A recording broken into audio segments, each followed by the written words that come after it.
Nós vamos estar convidando a voltar a este púlpito nosso amigo em Cristo, pastor Wagner, que esteve conosco aqui, caminhou conosco já há algum tempo atrás e, na verdade, continua caminhando, né? Hoje ele está pastoreando a igreja ali em Chaperó. Tivemos a oportunidade de ir ali na inauguração e a igreja vai ter a oportunidade de ir lá conhecer. Vamos receber o pastor Wagner com muita alegria. Passagem de alegria.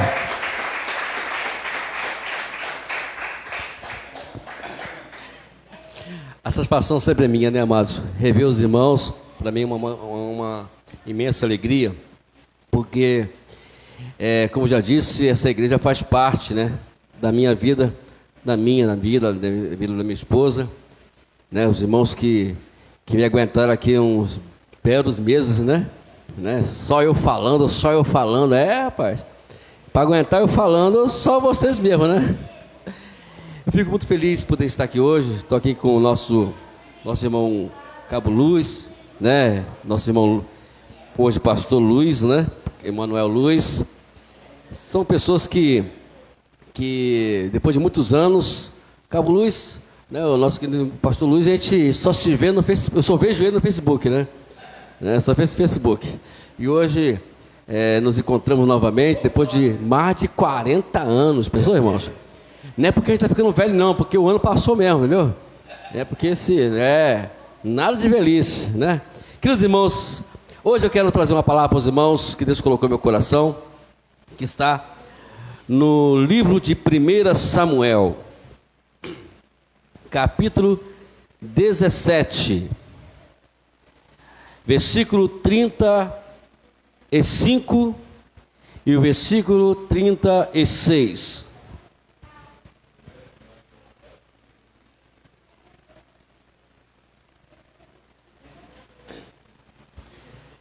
Meus amados, o calor não para, né? Eu estou pensando seriamente em fazer uma missão lá no sul do país, entendeu? Eu vou lá no sul do país fazer a missão lá, porque lá está melhor do que aqui, eu acho, né? Né, pastor Severino? Fazer missão lá no sul, ou no Canadá, nos Estados Unidos que tá nevando, isso não quer, aí é demais, né? Mas aqui no Rio está difícil, hein? Vamos lá. 1 Samuel, capítulo 17. Irmãos, perdão, é 34 e 35, tá? Diz assim o versículo 34. Davi respondeu: esse seu servo apacentava as ovelhas do meu pai. Quando via um leão ou um urso e levava um cordeiro do rebanho, eu saía atrás dele, batia nele, livrava o cordeiro da sua boca, e se ele se levantasse contra mim, eu agarrava pela barba ou golpeava até matá-lo. Hoje o tema é o que fazer depois. Nós às vezes imaginamos, né, amados, o que vamos fazer depois que Deus começa a falar conosco de alguma forma. A história de Davi, na verdade, é uma história muito edificante, e para quem que ama a liderança, Davi, ele é um retrato do que é uma liderança eficaz, uma liderança que está realmente no coração de Deus. Hoje vamos observar que quando Samuel vai à casa de Jessé, seu pai, e ali ele tinha 7 irmãos, como já conhece a história, só vou resumir aqui só. E todos eles apresentam-se a ele, mas menos um, né? Davi não estava lá. E Samuel, ele é questionado por Deus, e até mesmo Deus, ele reprova cada um que ele se apresenta, até que Samuel fica ali parado, né? Olhando, o que eu vou fazer aqui agora, né? O que eu vou fazer diante de tudo isso? Porque até agora entrou 7 filhos de Jessé e nenhum deles o Senhor, né? Aí ele perguntou: acaso tem mais um filho, Jessé? Não, tem um que está lá pastoreando as ovelhas, porque ninguém acreditava em Davi. A verdade era essa.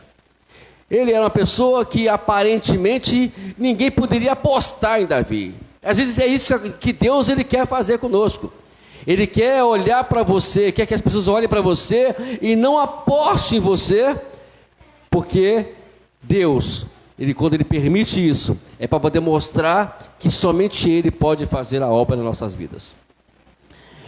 E todas as vezes que alguém disser para você que você não pode, que você não é, pode acreditar que Deus sempre está aprovando você, aprovando. E ninguém olhar para Davi como um homem que poderia ser o que ele foi. Talvez até nós, se estivéssemos lá, eu acredito que nós iríamos, talvez, agir da mesma forma. Talvez nós não ia olhar para Davi como aquele futuro rei de Israel.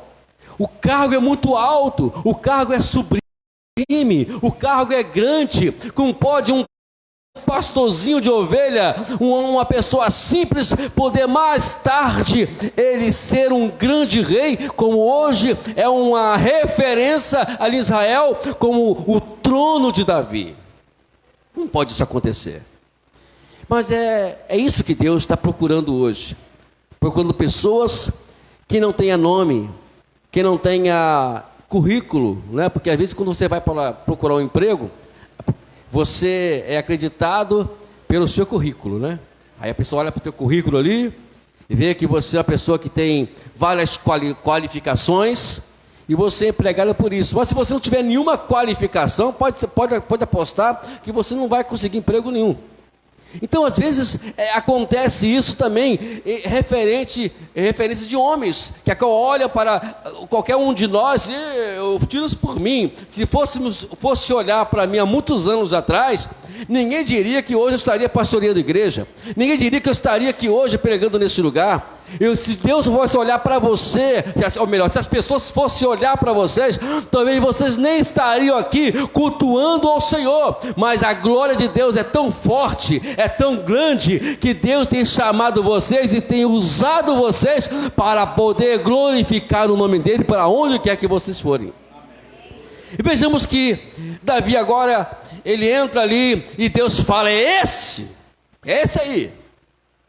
Talvez Samuel olhou assim, tamanho do menino, né? Tampinha, franzido, não tinha experiência nenhuma em guerra, porque o que ele fazia simplesmente a única coisa era cuidar das ovelhas do seu pai. Mas aí, ele foi ungido como rei de Israel. E a pergunta é, depois de ungido, o que fazer depois? O que você poderia fazer depois que você recebesse uma unção? Eu já ouvi pessoas, sabe, amados, que não prosseguiram justamente por causa disso, né? Eles ouviram uma chamada, sabe, pastor Silveira, do início, Deus que fala contigo, te levarei para os lugares, te falei isso, te falei aquilo. Aí ele fica todo entusiasmado, olha, eu vou ser isso, eu vou ser aquilo. Mas chega depois, as coisas mudam. Irmãos, não tem uma coisa que acontece com qualquer um que é chamado para o santo ministério. Depois de uma vez ungido, ele vai agora, a circunstância vai provar completamente ao contrário daquilo que ele recebeu como unção. Olha Davi, o que aconteceu com Davi depois da unção? A primeira coisa que Davi foi, se fosse alguns, ia logo ir lá para o shopping, né? Procurar a melhor coroa, o melhor manto. E ia falar assim, olha, deixa agora me preparar, né? Porque agora eu vou ser rei de Israel. E para ser rei de Israel, eu preciso de uma vestimenta adequada para isso. E não pode faltar nunca coroa. Porque sem coroa não tem reinado. Mas Davi fez ao contrário. Davi foi voltar fazer o que ele fazia antes, pastorear as ovelhas do seu papai. O que Deus tem nos chamado a atenção hoje é para isso, é sobre isso mesmo. Nós precisamos aprender a continuar a nossa vida, mesmo que nós recebemos um chamado de Deus, mesmo que você foi ungido para isso, que você foi separado para isso, que Deus separou para isso. Existe um caminho muito grande, um caminho de coisas que você vai ter que aprender a partir de agora. Não é simplesmente que eu vou receber a unção hoje, Deus me chamou para ser pastor, eu já vou chegar para o pastor Servílio, que é o pastor dessa igreja, e dizer assim, olha, por favor, eu quero uma igreja para mim. Mas, por favor, pastor, eu queria uma igreja que tivesse aí pelo menos aí uns... Eu vou... Para começar, pastor, 100 membros, por favor, tá? Menos um... Né? Tem pessoas que é assim. Elas querem crescer altamente. Brinquei esses dias atrás, né, que lá em Minas Gerais começamos uma igreja lá em Teoflotone. Aí, depois de 8 meses, nós deixamos lá e voltamos para Itaguaí. Aqui em Itaguaí, mais tarde, lá para 2001 mais ou menos, nós levantamos a igreja que alguns de vocês já conheceram lá em Itaguaí. Aí ficamos 17 anos pastoreando, entregamos ela, né? E agora, aí eu pensei, sabe, irmão, pensei uma coisa, acabou a minha carreira de ficar levantando a igreja. Aí Deus vai e levanta outra igreja, né? E aí estou eu novamente lá começando tudo de novo, agora com a ajuda do nosso irmão Silvio. Então é assim, a gente vai prosseguindo, sabe? E não é simplesmente você receber um chamado e saber que tudo vai cair em mão beijada. Uma coisa que eu aprendi, esses dias eu estava prestando atenção numa coisa interessante de Israel. Israel ficou 400 anos sendo escravo ali no Egito. Observe só, preste atenção só aqui. Foram 400 anos. Até que um dia, alguém acordou ali, tomou o semancol. Peraí, 400 anos. Vamos fazer o seguinte... Vamos clamar ao nosso Deus. Porque não pode, nem isso que Deus quer de nós. Nem isso que Deus quer do seu povo. Alguém talvez lembrou da promessa que Deus fez aí a Abraão, Isaque e a Jacó. Olha que ele prometeu que nos daria a terra prometida, a terra que mana leite e mel. E alguém despertou e começaram a clamar ao Senhor. Aí foi exatamente naquele momento que começaram a clamar ao Senhor, Deus faz acender a sarça lá em Horebe, lá no Sinai. E fala para Moisés, volta para lá, porque eis que ouço o clamor do meu povo. Mas seria fácil demais. Aí Moisés volta para o Egito. Que coisa maravilhosa. Aí chegar lá, é claro, né? Chegar lá e falar, ó, deixa o povo ir. Não pode levar seu povo embora. Não! Tudo que se começa, sempre vai ter obstáculos no percurso do caminho. O que vai prevalecer não é o que está aparente, o que vai vir depois, o que vai acontecer depois. É esse que vai chamar a atenção de Deus para mim, de mim para Ele.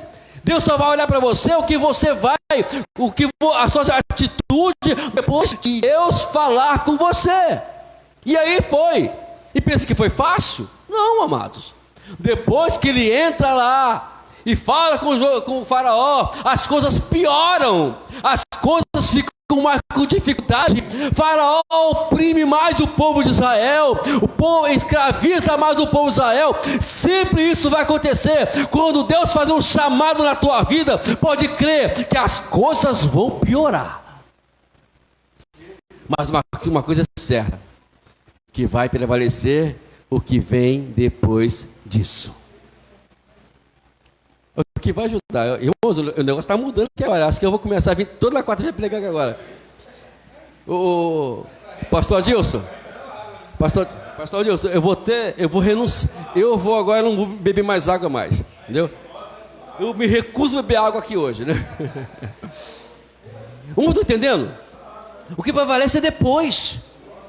É o que vai prevalecer, como é que vai ser a sua atitude depois que você receber, você clamar ao Senhor. Tem pessoas que clamam a Deus, sabe, e esperam imediatamente que as coisas funcionam, como um toque de mágica. Lembra? Como faz assim? Aí a pessoa pega a varinha, eu orei a Deus, eu clamei a Deus, eu supliquei a Deus, agora eu vou pegar a varinha e vou tocar. Abra de Sésamo, abre porta, salva, faz isso, faz aquilo. Não, as coisas vão piorar. E para Davi, as coisas pioraram. E olha que no início foi muito bom. Sabe, Davi foi ungido, aí o demônio entra lá em Saul lá, começa a oprimir Saul. Aí alguém fala, ó, tem um camaradinho lá em Belém, é Belém mesmo, né?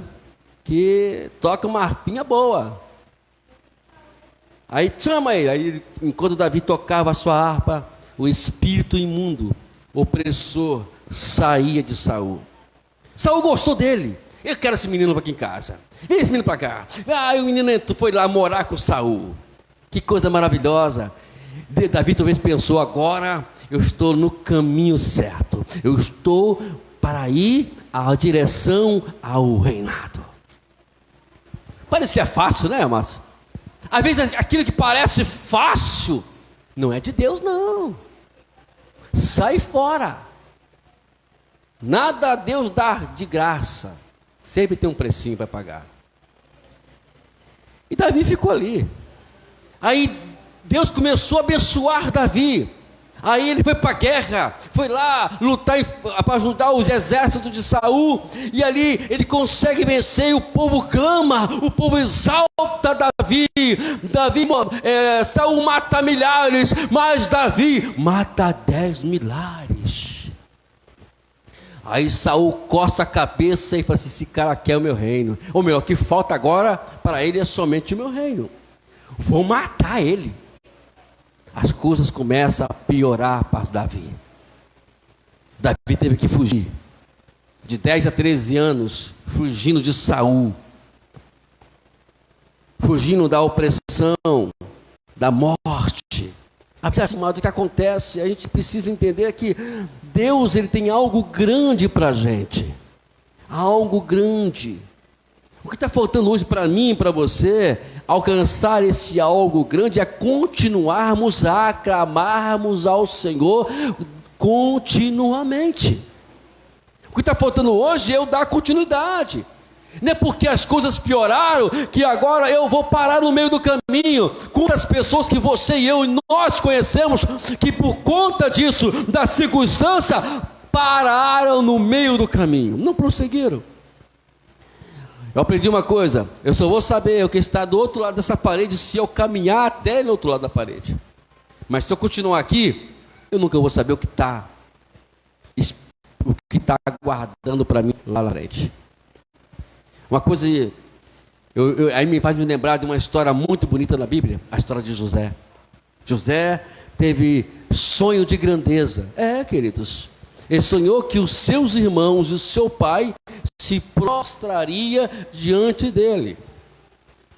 Isso às vezes pode trazer algum engrandecimento ao nosso coração, e Deus, ele quer justamente quebrar isso em nós. Ele não quer permitir que você se engrandeça de algo que você vai conseguir. Então o que ele faz? Ele permite José passar por alguns probleminhas. Primeiro, os seus irmãos o jogam no buraco, depois ele é vendido para os ismaelitas, depois os ismaelitas vendem ele para o Egito, ele fica como servo da casa de Potifar. E detalhe, ele não abaixa a sua cabeça, ele continua adorando a Deus, porque Deus o abençoa ao tudo que ele tocar, tudo que ele fazia, Deus o abençoava. Até que por conta da sua fidelidade, ele foi preso. Ele foi levado à prisão. Chega lá, Deus começa a fazer algo extraordinário com ele. Ele começa a interpretar 2 sonhos. Os 2 se cumpriram. Um voltaria novamente e seria restituído a Faraó, e o outro morreria. E depois ele falou para aquele copeiro mole: lembra de mim quando tiver com Faraó. E aquele copeiro mole esqueceu de José, e foram 2 anos mais José na prisão. Olha que coisa. E depois de 2 anos, Deus começa a operar. Deus olha para José, dentro dele, ele agora está pronto. Se você não chegou ainda lá, se ainda você não conseguiu chegar onde Deus quer que você chegue, é porque ainda você não está pronto. Deixa Deus aprontar você. Deixa Deus moldar você. Deixa Deus cuidar do seu coração, que eu tenho certeza que é isso que Ele quer fazer. A Bíblia diz que todas as coisas cooperam para o bem daqueles que amam a Deus, que são chamados segundo o seu propósito.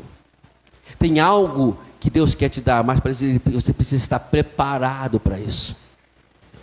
E depois de muitos anos, José, ele vai até Faraó. E todos nós conhecemos o final dessa história.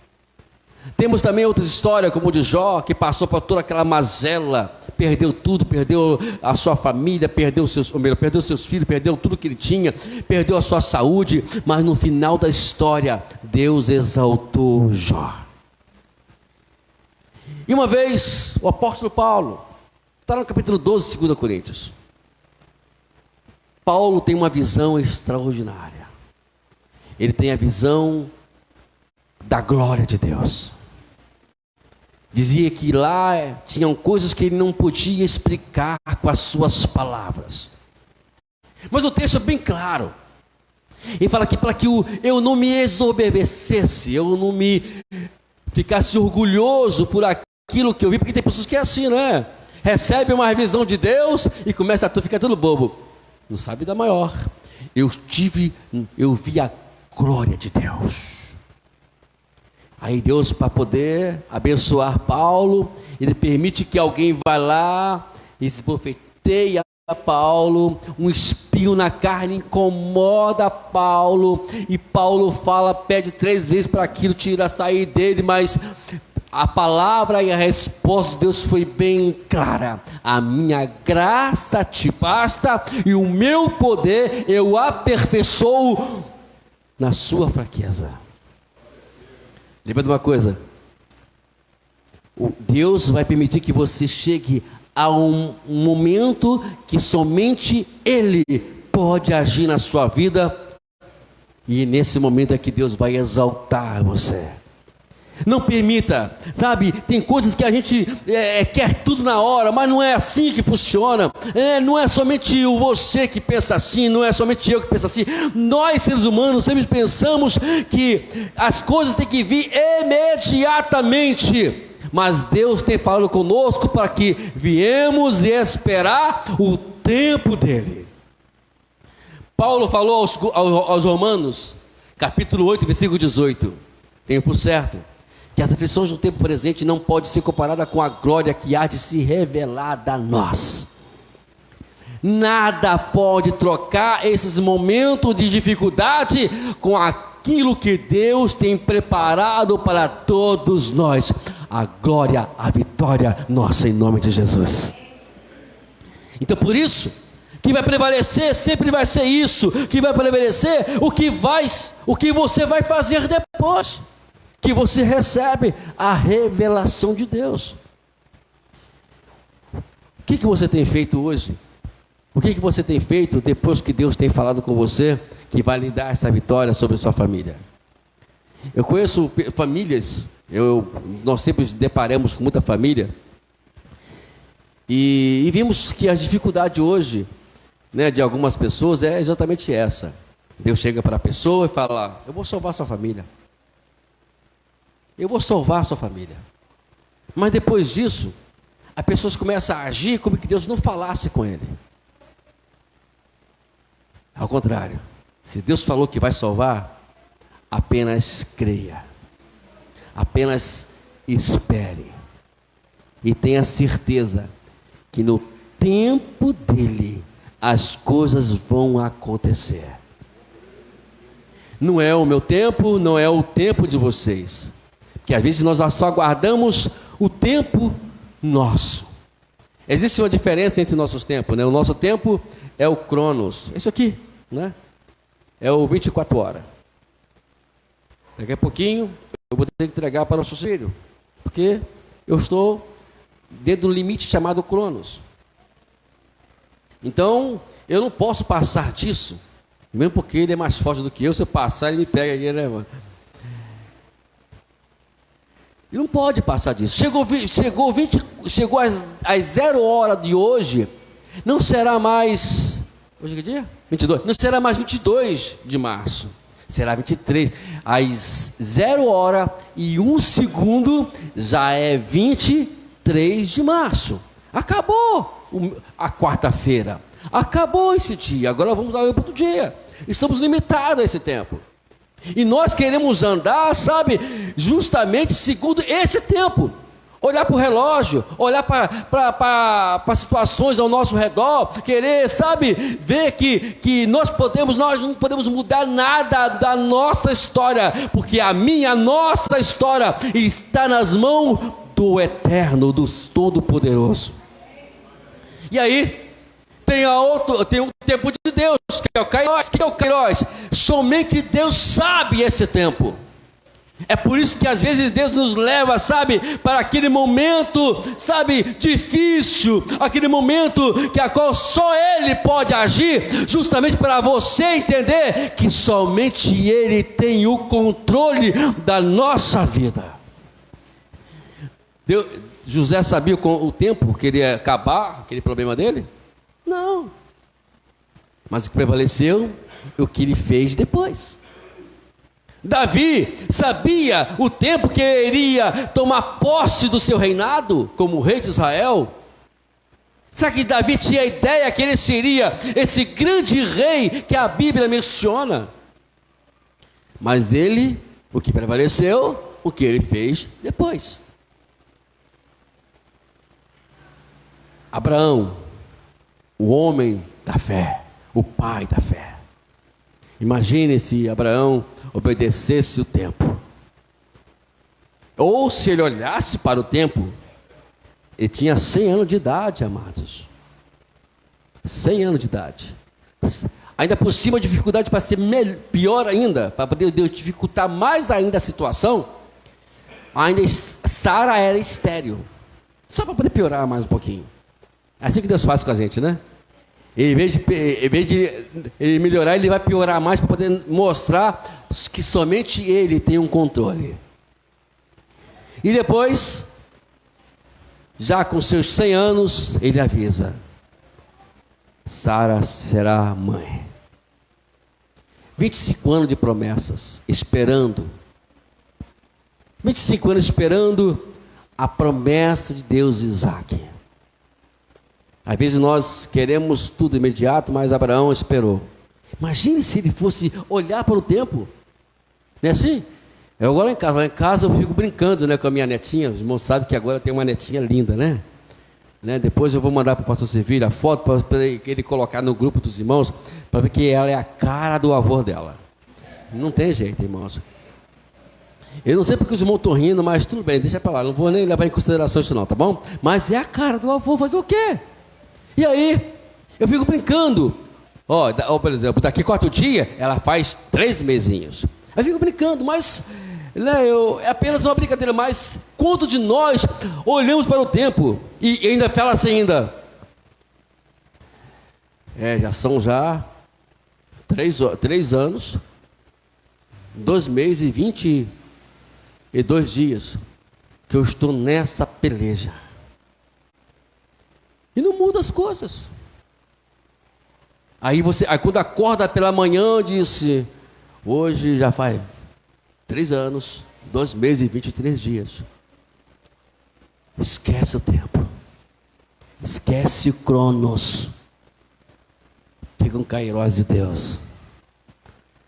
Mesmo que a dificuldade, as circunstâncias não provam isso, ou não quer que você creia nisso, mas creia que Ele tem o controle da sua vida.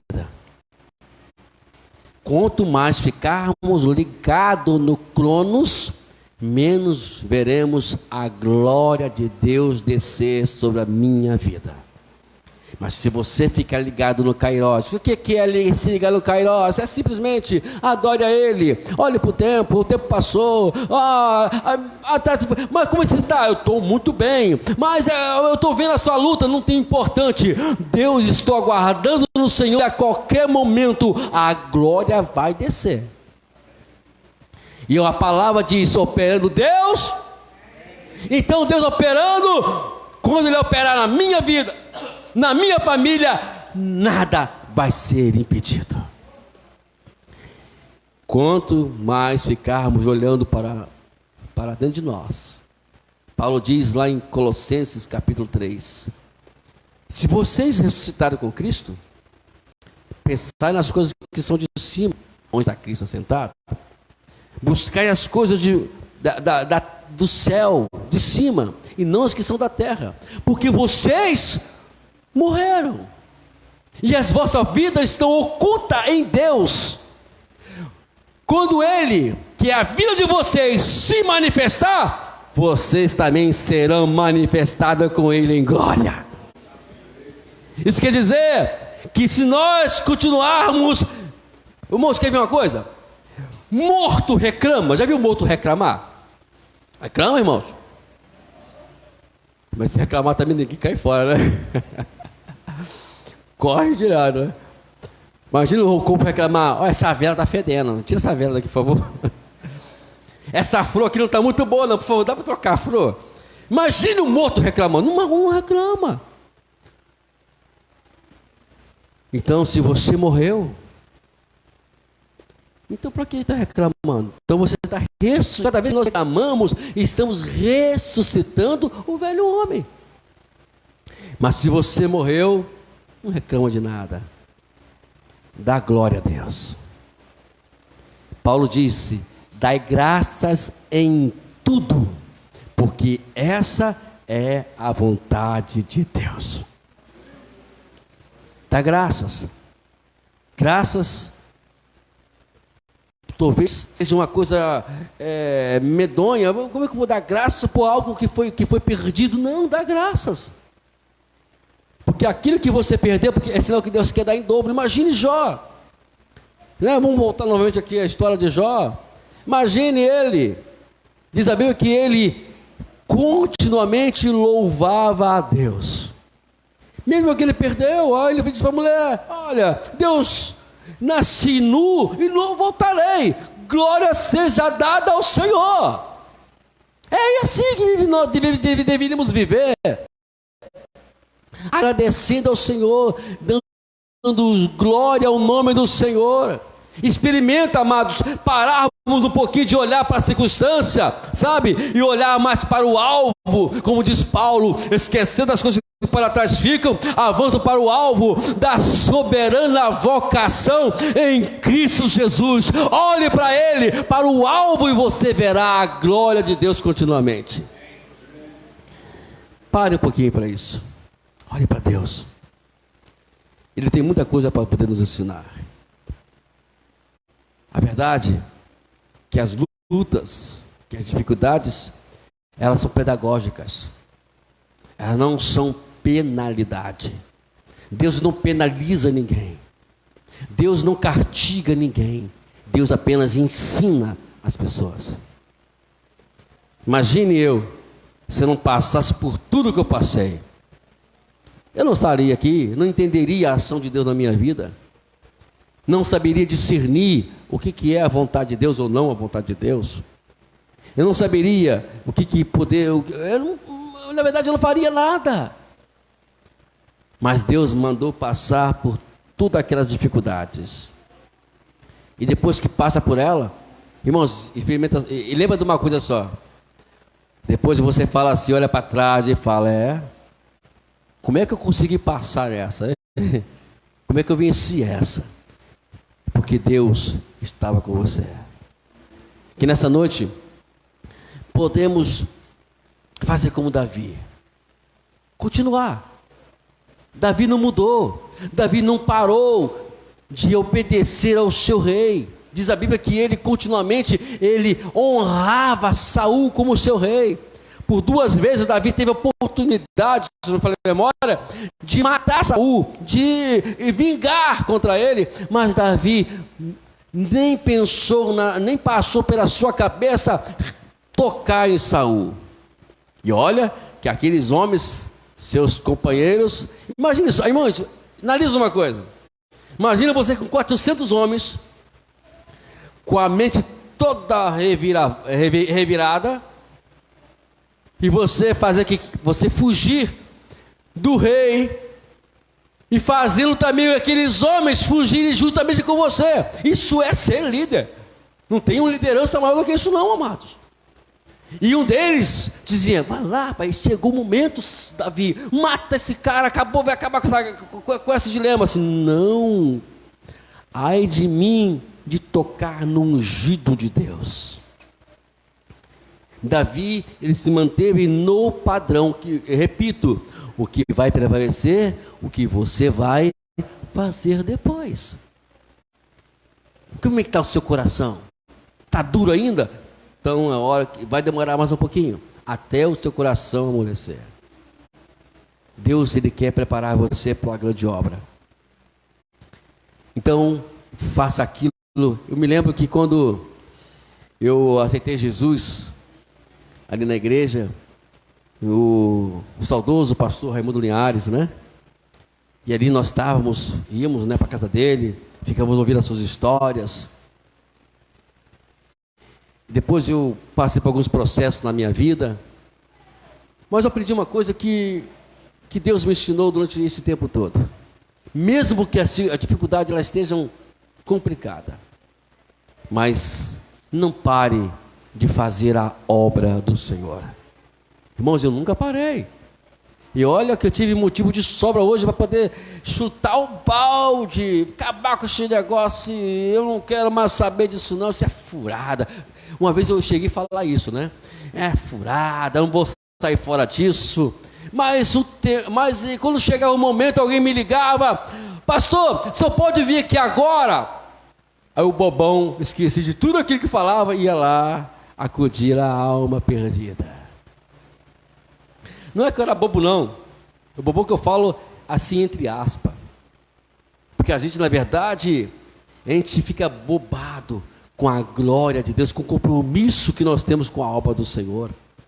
Não permita, porque tem pessoas que sabe, elas querem, viu uma dificuldade, já querem parar de orar. Não quero orar mais não, parei de orar, não é assim, você vê? Eu não vou mais para a igreja não, só vou para a igreja quando a minha situação mudar. Eu só vou agora, aí tem aquele negocinho que eu estou alegre, já viu já? Aí alguém fala assim: vamos ver o irmão louvar o Senhor? Aí levanta a mão assim, com a camada de cínica por isso, né? Por possível, né? E fala: eu estou alegre. Está alegre nada. Eu me lembro uma vez que, eu já contei aqui para os irmãos uma vez, eu vou só repetir para aqueles que não ouviram ainda, né? Fui numa igreja, visitar uma igreja, pastor Atilson, acredito, eu estava muito querendo chutar balde. Mas o que prevalece é o que você vai fazer depois disso, né? Fui para a igreja. Olha só, amado, eu brabo, pastor Sevilho, sabe, pastor Luiz, eu estava já agitado, não queria saber de nada, mas mesmo assim fui para a igreja. Olha que coisa de louco, né? Fui para a igreja, chegou lá, olha como é que é uma mente que quer fugir do compromisso, mas não foge, né? Ele vai me dar oportunidade, simplesmente, eu vou dizer que eu estou alegre, acabou o problema, né? Eu descarto tudo isso, fico na minha, não falo nada e deixo o culto rolar. E o tempo vai passando, E sabe como é que é essas igrejas antigas, né? 8h30, já quer passar pregador, né? Aí 8h20, 8h25, eu estou lá, eita Jesus. 8h30, irmão, vamos se pôr de pé agora. Vamos dizer a mensagem para com o pastor Wagner. Assim, e agora, Jesus? Não preparei nada, nem a Bíblia eu abri, para ter uma ideia. Não abri a Bíblia, vou pregar não, quero pregar. Aí eu estou lá em pé, sabe, os irmãos orando e eu desfolhando a Bíblia, né? E agora, o que eu faço, Jesus? Aí aonde, irmãos? Olha como a ironia do destino Deus nos coloca. Caiu no Salmo 116, versículo 14, 15, ou 13, 14, 15, mais ou menos assim. Que darei ao Senhor todo o benefício que tem me dado, tomarei o cara da salvação, invocarei o nome do Senhor. Aí eu fui, olhei assim, vou pegar aqui mesmo. Irmãos, não tinha esboço pronto, não tinha nenhuma mentalidade, ou o que eu poderia falar, não tinha nada. Mas preguei. Irmãos, naquele dia, Deus começou a falar pelos meus lábios, com a igreja. E eu estou lá ligado, eu não pensei nisso, estou falando isso agora aqui. E vamos lá, eu aproveitei, vamos aproveitar a oportunidade, vamos deixar a boca falar o que Deus mandar falar. Irmãos, preguei uma das melhores mensagens até hoje que eu preguei na minha vida. Então, às vezes, Deus faz isso. Deus quer usar a sua teimosia para poder dizer: continue. Nunca diga não. Eu nunca disse não mais para o Evangelho. E olha que eu tive oportunidades para dizer assim: hoje eu não vou na igreja não. Hoje eu quero ficar em casa. Não tem aquele dia que você quer ficar em casa? Irmão, pastor também quer ficar em casa. Você pensa que só você que gosta de ficar em casa? Pastor também gosta de ficar em casa, né, pastor Dilson? Pastor, às vezes que está ali, sabe? É tanta coisa fervendo na cabeça que ele fala: hoje eu vou ficar em casa. Mas ele lembra: eu tenho que ir para a igreja. Ou talvez Deus usa alguém, né, para poder te chamar a atenção.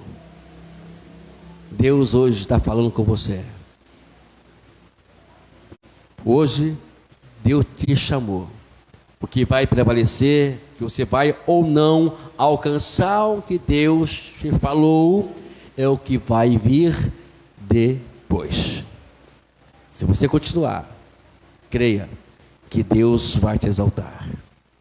Jesus disse uma coisa muito clássica para a gente. É clássico isso para a gente. Olha, ser fiel no pouco, e o muito te colocarei. Amados. Você pensa o que Deus vai te dar coisas grandes agora? Não. Deus quer te preparar para as coisas grandes. José começou como escravo, foi rei. Davi começou como pacetador de ovelha, foi rei.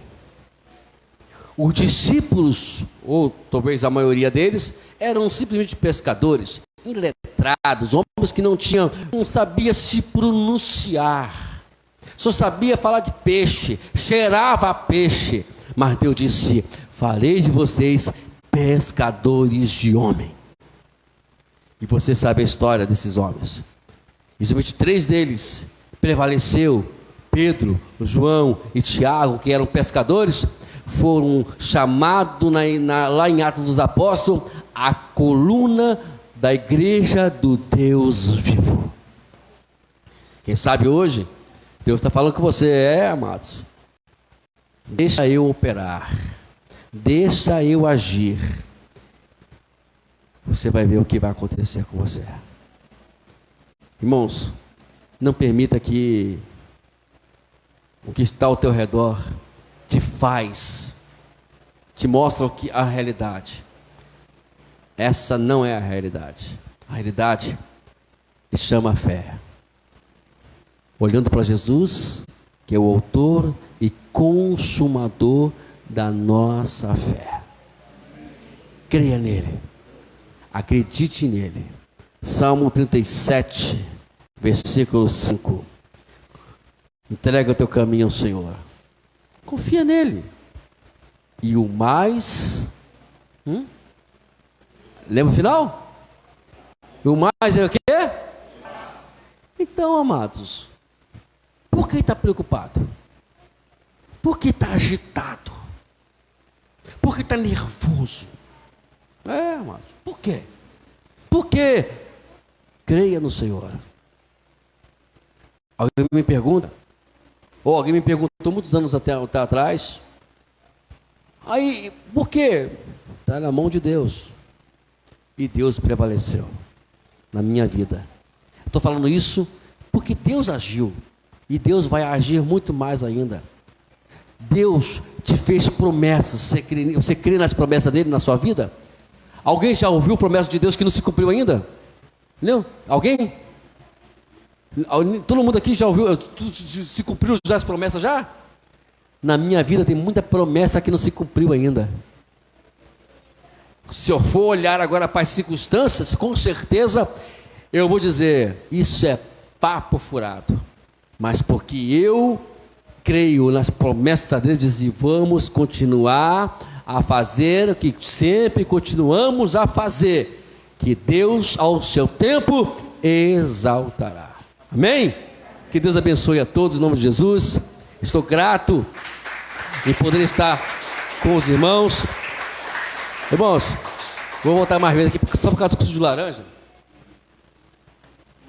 E é daquela docinha por cima.